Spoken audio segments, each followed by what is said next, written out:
لا إله إلا الله محمد رسول الله لا إله إلا الله محمد رسول الله لا إله إلا الله محمد رسول الله.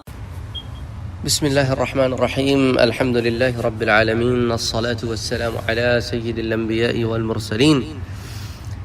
پچھلے درس میں چادر سے متعلق بات ہوئی تھی کہ مزارات پر چادر چڑھانا کیسا ہے. اس ضمن میں بڑی تفصیل سے میں نے بات کی تھی، لیکن اگر کسی کے ذہن میں پھر بھی کوئی اشکال رہ گیا ہے تو اس ضمن میں میں کچھ اور تفصیلات آپ کے سامنے پیش کر دوں. کہ پچھلے درس میں میں نے کہا تھا کہ چادر چڑھانے کا ایک مقصد تھا، اور وہ تھا تعظیم. اور وہ اس طرح کی چادریں نہیں تھیں جس طرح کی آج چڑھائی جاتی ہیں، کہ جہاں بے حرمتی کا احتمال تھا، جہاں یہ خدشہ تھا کہ بے حرمتی ہوگی قبر کی، وہاں اس قبر کو نمایاں کرنے کے لیے اس پہ چادر ڈالی جاتی تھی. اور اس زمانے میں چھتیں نہیں ہوا کرتی تھی. اس کے بعد جب چھت بنا دی گئی تو چادر ڈالنا بنتا نہیں، کیونکہ آلریڈی جو ہے وہ آئیڈینٹیفیکیشن ہو گئی ہے کہ یہ چیز ایسی ہے. تو مزید تعظیم جو ہے وہ اس طرح صرف رسمن رہ گئی. آج جو چادریں چڑھائی جاتی ہیں وہ رسمن چڑھائی جاتی ہیں. پھر بعد میں جو علماء نے ایک اہتمام کیا تھا کہ ایک سے زائد چادر کا وہ پھر غرباء میں تقسیم ہو جایا کرتی تھی، تو اس طرح غرباء کے کپڑے بن جایا کرتے تھے. وہ چیز بھی ختم ہو گئی، کیونکہ اب جس قسم کی چادریں لوگ چڑھاتے ہیں اس کے اوپر تو قرآنی آیات ہوتی ہیں اور مختلف ایسی چیزیں ہوتی ہیں، ریشمی کپڑے ہوتے ہیں، کسی کے استعمال میں ہی نہیں آ سکتے. اور ایک اور وجہ یہ کہ یہ چادر چڑھانا کوئی نیک عمل نہیں ہے کہ انسان اس سے یہ توقع کرے کہ کوئی ایصال ثواب ہوگا. اگر وہ کسی کے کام میں نہیں آ رہی ہے تو ثواب کیسا؟ وہ تو بس آپ نے چڑھا دی. تو یہ مختلف فیکٹرز ہیں، اور یہ باتیں آپ کو ہر مکتبہ فکر کے علماء میں ملیں گی. ہر مکتبہ فکر کے جو علماء ہوں گے نا، آپ چاہے دیوبندی علماء دیکھ لیں یا بریلوی علماء دیکھ لیں، یہ میں تحقیق سے آپ سے ساتھ شیئر کر رہا ہوں. میں نے ان تمام مکتبہ فکر کے علماء کو دیکھا بھی ہے، پڑھا بھی ہے، سنا بھی ہے. وہ ان چیزوں سے یہی رائے رکھتے ہیں. ہاں، وہ جو ایک آدھ دو لوگ ہوتے ہیں جن کی کوئی منفعت جڑی ہوتی ہے ان مزاروں سے، وہ چاہتے ہیں کہ یہ دھندا بنا رہے، تو وہ کبھی اس موضوع پہ بات نہیں کریں گے یا دلیلیں دیں گے کہ یہ معاملہ چلتا ہے. تو ایک بات وہ ہو گئی. آج تیسرا سوال لے لیتے ہیں. وہ یہ کہ یہ جو مزارات میں چومنے کا اور سجدہ کرنے کی کلپس آتی ہیں، یہ اس کا کیا ہے؟ لیکن جو اکابرین ہیں، چاہے دیوبند کے ہوں یا بریلوی مکتبہ فکر کے ہوں، وہ تو ان چیزوں سے منع کرتے ہیں. دیکھیں، آپ اس کو چھوٹی سی سمپل سی بات سمجھیں کہ نبی افضل ہے کہ ولی افضل ہے؟ آپ کہیں گے آف کورس نبی افضل ہے. ٹھیک ہے، حضور اکرم صلی اللہ علیہ وآلہ وسلم کے روضے پر جاتے ہو تو تعظیم کیا کرتے ہو؟ ادب سے کھڑے ہوتے ہو، ادب سے درود پڑھتے ہو، یا نیچے جھک کر جالیوں کو ہاتھ لگاتے ہو، بوسہ دیتے ہو؟ ان چیزوں سے تو علماء نے منع کیا ہے. علماء تو کہتے ہیں کہ آپ دور کھڑے رہیں جالی سے، ادب سے. وہی ادب برقرار رکھیں جو آقا کی ظاہری حیات طیبہ میں ہے. بالکل وہی ادب برقرار رکھنا ہے آپ نے. اور وہ اس کی مثال احادیث مبارکہ سے لاتے ہیں کہ حضور اکرم صلی اللہ علیہ وآلہ وسلم کی مسجد نبوی میں، حضور صلی اللہ علیہ وسلم کے حجرے کے قریب سیدنا ابو ہریرہ رضی اللہ تعالی عنہ تو حدیث شریف پڑھا رہے تھے بلند آواز سے. تو بی بی عائشہ نے کسی کو بھیجا اور کہا، ابو ہریرہ آواز کو پست کرو، تم روضہ رسول کے پاس ہو. سبحان اللہ، یہ صحابہ کا اہتمام ہے کہ حضور کے روزے کے پاس وہ کہتے ہیں آواز بھی بلند نہ کرو، حالانکہ بات بھی حضور کی کر رہے ہیں. حضرت ابو ہریرہ حدیث پڑھا رہے ہیں. اس طرح حضرت عمر رضی اللہ تعالی عنہ کا جو واقعہ ہے وہ بھی ہمارے سامنے ہے، بہت ہی خوبصورت واقعہ ہے۔ ان واقعات کو ایک درس کی صورت میں بھی میں آپ کے سامنے پیش کروں گا، لیکن آج چونکہ ہم پھر اس ٹاپک سے ہٹ جائیں گے جو ہمارا آج کا ٹاپک ہے، اسی لیے اس کو مختصراً بیان کرتا ہوں کہ حضرت عمر رضی اللہ تعالی عنہ نے مسجد نبوی میں زور سے بات کرتے ہوئے کچھ آدمیوں کو سنا تو ان سے دریافت کیا، تو انہوں نے بتایا کہ ہم طائف کے رہنے والے ہیں۔ حضرت عمر نے کہا کہ اگر تم مدینے کے رہنے والے ہوتے تو میں تمہیں سزا دیتا کہ مدینے میں رہتے ہو اور اتنا ادب بھی نہیں جانتے کہ مسجد نبوی میں زور سے بات نہیں کی جاتی۔ تو یہ تو ادب ہے جو اللہ کے رسول کے صحابہ نے سکھایا ہے امت کو۔ تو ادب کا سب سے اعلیٰ مقام روضہ رسول ہے صلی اللہ علیہ وسلم۔ کتنا بڑا ولی ہو، کتنا بڑا بزرگ ہو، وہ نبی سے مقام میں تو بہت نیچے، اس کی تعظیم نبی کی تعظیم سے کم ہوگی۔ جہاں فرط ادب کا عالم یہ ہے کہ وہاں 10 بستہ کھڑے رہنا ہے، تو اس کے بعد جب اولیاء کی قبور پہ بندہ گیا ہو فاتحہ پڑھنے کے لیے، دعا ان کی مغفرت کی دعا مانگنے کے لیے، تو وہاں بھی اس طرح کی چیزوں سے بچنے کا کہا ہے فقہاء اور علماء نے۔ اور اس ضمن میں اگین میں تمام علماء مکتبہ فکر کی بات کر رہا ہوں، یہ بھی بڑا مسئلہ ہے۔ آپ نے اگر کسی ایک مکتبہ فکر کا نام لے لیا تو لوگ آپ کو سمجھتے ہیں شاید آپ اسی مکتبہ فکر سے ہیں۔ کیا اسلام کی خدمت کسی خاص مکتبہ فکر سے جڑ کر ہی ہو سکتی ہے؟ یعنی انسان ایک عجیب دور ہے کہ اگر آپ دین کی خدمت کرنا چاہتے ہیں تو لوگ پوچھتے ہیں آپ مکتبہ بتائیں اپنا۔ اللہ اکبر، اللہ اکبر۔ یہ تفریق ہمارے ہاں بہت بڑھتی جا رہی ہے۔ یہ دین میں ایسی تفریق کبھی نہ تھی۔ اگر آپ ائمہ فقہ کو اٹھا کے دیکھیں تو جتنے ائمہ فقہ ہیں وہ سب کے سب جا کر ایک ہی اصل پہ مل جاتے ہیں۔ تو جب جا کے ایک ہی اصل پہ مل جاتے ہیں تو اس کا مطلب ہے انہوں نے آپس میں تفریق نہیں کی۔ جہاں علم کی بات ہو تو علم تو سب سے حاصل کیا جاتا ہے۔ خیر بہرحال، تو چومنے سے اور اس طرح کی حرکات کرنے سے، فرط ادب سے محبت میں لوگ کہتے ہیں جی ہم محبت میں کرتے ہیں، ہم محبت میں کرتے ہیں، تو اسی کو تو نہیں کرنا ہے۔ اسی کو کرنے سے ہی تو علماء نے منع کیا ہے کہ اس چوکھٹ میں کچھ نہیں ہے، اس کھمبے میں کچھ نہیں ہے، اور جو اصل صاحب قبر ہے ان کی قبر تو بہت نیچے ہے، وہاں تو ہے بھی نہیں۔ بلکہ زیادہ تر مزارات میں تو یہی ہے کہ قبر بہت نیچے ہوتی ہے، اس کو اٹھا کر اوپر ایک کمرہ سا بنا دیتے ہیں اور پھر وہ اوپر ظاہر ہوتا ہے۔ نیچے تہخانے میں شریعت اور سنت کے مطابق اونٹ کی کوہان جیسی ایک بالش کی قبر ہوتی ہے، کچی، پکی نہیں ہوتی۔ اچھا، اس ضمن میں چونکہ بات ہو رہی ہے تو ایک بات اور بھی کر دوں کہ جو قبروں کو پکا کرنے پہ بات ہوتی ہے کہ قبروں کو پکا نہیں کرنا چاہیے، تو مزارات میں قبریں پکی نہیں ہوتی، وہ اوپر ایک ابھار کر کمرہ سا بنا دیا جاتا ہے، نیچے قبر کچی ہوتی ہے، وہ اس لیے تاکہ قبر کی بے حرمتی نہ ہو۔ دوسرا، قبریں پکی کرنے کی علماء نے صرف ضرورتاً اجازت دی ہے۔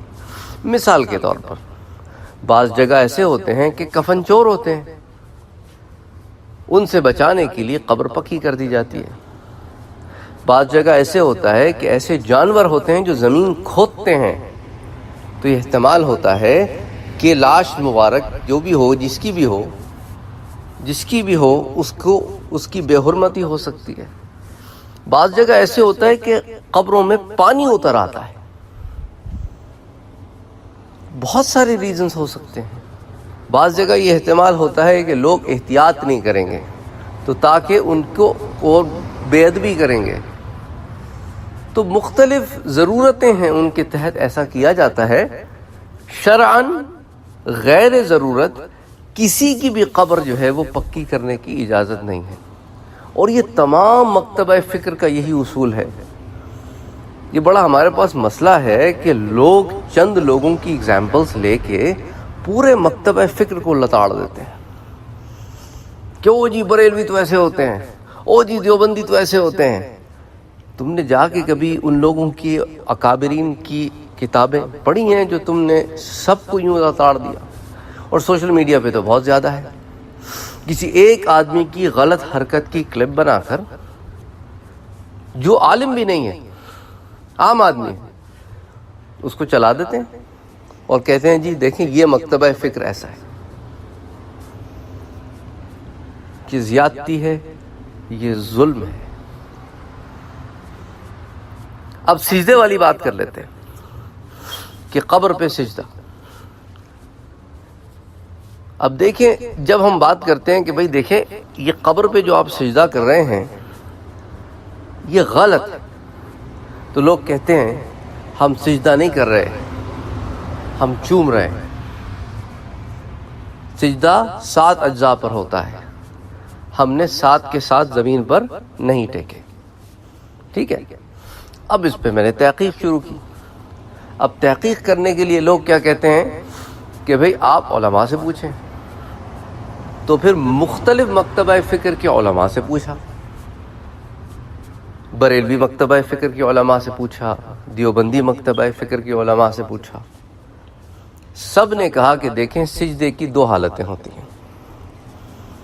ایک سجدہ عبادت ہوتا ہے اور ایک سجدہ تعظیم ہوتا ہے. سجدہ عبادت تو شرک ہے. سجدہ عبادت تو شرک ہے، سب کے نزدیک شرک ہے. کہتے ہیں کوئی جاہل ہی ہوگا جو قبر کو سجدہ کرے گا عبادت کی نیت سے، کرے گا تو مشرک ہے. اور سجدہ تعظیم شریعت محمدی میں حرام ہے اور گناہ کبیرہ ہے. اس میں فرق ہے. کسی چیز کا حرام اور گناہ کبیرہ ہونا الگ چیز ہے اور کسی چیز کا شرک ہونا الگ چیز ہے. اب ہمارے پاس کسی کو ہم اس طرح کرتے ہوئے دیکھتے ہیں تو ہم کہتے ہیں یہ تو مشرک ہے. مشرک ہونے کے لیے اس شخص کو یہ اعتراف کرنا پڑے گا جس کو اس حالت میں پایا گیا کہ یہ سجدہ میں نے عبادت کے لیے کیا ہے. نہیں تو آپ اس پہ مشرک کا فتویٰ نہیں لگا سکتے. یہ ظلم ہے، زیادتی ہے، جبر ہے.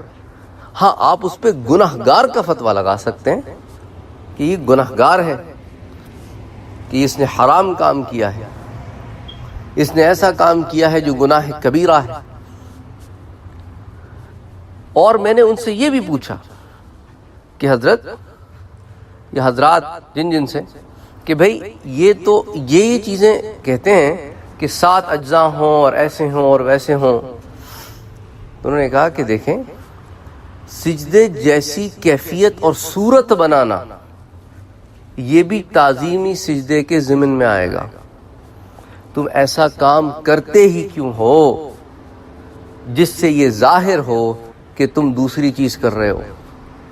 اس لیے سب نے متفقہ طور پر اس طرح کے فعل سے منع کیا. نہ جھک کے چومنا، نہ حالت رکوع میں جانا، نہ چوکھٹوں کو چومنا، نہ پلروں کو چومنا. وہ کہتے ہیں یہ کوئی عبادت نہیں ہے، یہ کوئی تعظیم نہیں ہے، کسی کی نقطہ نظر میں نہیں ہے. اور بڑے بڑے جو علماء ہیں، جو اکابرین ہیں، چاہے آپ اشرف علی تھانوی کی طرف آ جائیں یا احمد رضا خان بریلوی کی طرف آ جائیں، ان لوگوں نے بھی اس کا شدید رد کیا ہے. تو جب بڑوں نے رد کیا ہے تو پھر وہ جو چھوٹے چھوٹے لوگ ہیں نا وہ اپنی منفعت کے تحت ہی اسے کر رہے ہیں. اس تمام سیریز کو چلانے کا مقصد بھی یہی ہے کہ جو حق ہے وہ سامنے آئے، جو حق ہے، جو سچ ہے وہ سامنے آئے۔ بہت دفعہ ہم یہ بد احتیاطی کرتے ہیں کہ ہم کسی کے اوپر الزام لگانے میں جلدی کرتے ہیں، کیونکہ ہمارے دل میں اس مکتبہ فکر کے خلاف آلریڈی کچھ بغض ہوتا ہے، کچھ عناد ہوتا ہے، کچھ غصہ ہوتا ہے، کیونکہ وہ ہم سے مختلف رائے ہوتے ہیں نا، تو ہم کوئی موقع خالی نہیں چھوڑتے کہ ہمیں کچھ مل جائے کہ ہم ان کے پیچھے پڑ جائیں، بجائے اس کے کہ عادلانہ تحقیق کر کے تحقیق سامنے لائی جائے۔ کیونکہ مسئلہ یہ ہے کہ بکتا بھی یہی ہے۔ افسوس ہوتا ہے مجھے کہ کتنے ہی لوگ ہیں جو منبر رسول پر کھڑے ہو کر بروز جمعہ یا عام سوائے دوسروں کے سب و شتم کے کچھ کار کرتے نہیں ہیں۔ ان کا سارا خطبہ، سارا درس اسی پر ہوتا ہے، فلاں مکتبہ فکر غلط ہے، فلاں مکتبہ فکر میں یہ برائی ہے۔ تم دین بیان کرو یار، تمہیں اگر اتنا ہی دکھتا ہے تو تم جاؤ اور ان سے بات کرو، سمجھو تو صحیح۔ تم سمجھنا نہیں چاہتے، تم اپنے جیسے چار لوگوں میں بیٹھ کر دوسروں پہ بات کرتے ہو اور وہ بات ٹھیک بھی نہیں ہوتی۔ تو خدا کے لیے امت محمدی کو مت لڑاؤ، اور جھٹ سے لوگ یہ کہتے ہیں کہ بھئی آپ پھر فلاں مکتبہ فکر کے ہیں کیا؟ میں کہتا ہوں خدا کے لیے کیوں مسلمانوں کو یوں بانٹتے ہو؟ اللہ ہمارے حال پہ رحم کرے۔ قرآن کہتا ہے وَاعْتَصِمُوا بِحَبْلِ اللَّهِ جَمِيعًا وَلَا تَفَرَّقُوا، کہ اللہ کی رسی کو مضبوطی سے پکڑو اور آپس میں تفرقوں میں نہ پڑو۔ اب حنفی، شافعی، مالکی، حنبلی یہ تفرقے نہیں ہیں، یہ فرقے نہیں ہیں، یہ فہم کا اختلاف ہے جو فقہ میں جائز ہے۔ صحابہ میں بھی فہم کا اختلاف تھا۔ فرقہ واریت اور چیز ہوتی ہے، فقہی اختلاف اور چیز ہوتی ہے۔ اس پر باضابطہ میں نے ایک درس بھی آپ کو پہلے دیا ہے کہ ان ٹرمینالوجیز کے پیچھے ایک ریزن ہے۔ ایک ٹرمینالوجی کا دوسری ٹرمینالوجی پہ اطلاق نہیں ہوتا، یہ ظلم ہوتا ہے، اور وہ جاہل ہوتے ہیں جو بغیر علم کے کلام کرتے ہیں۔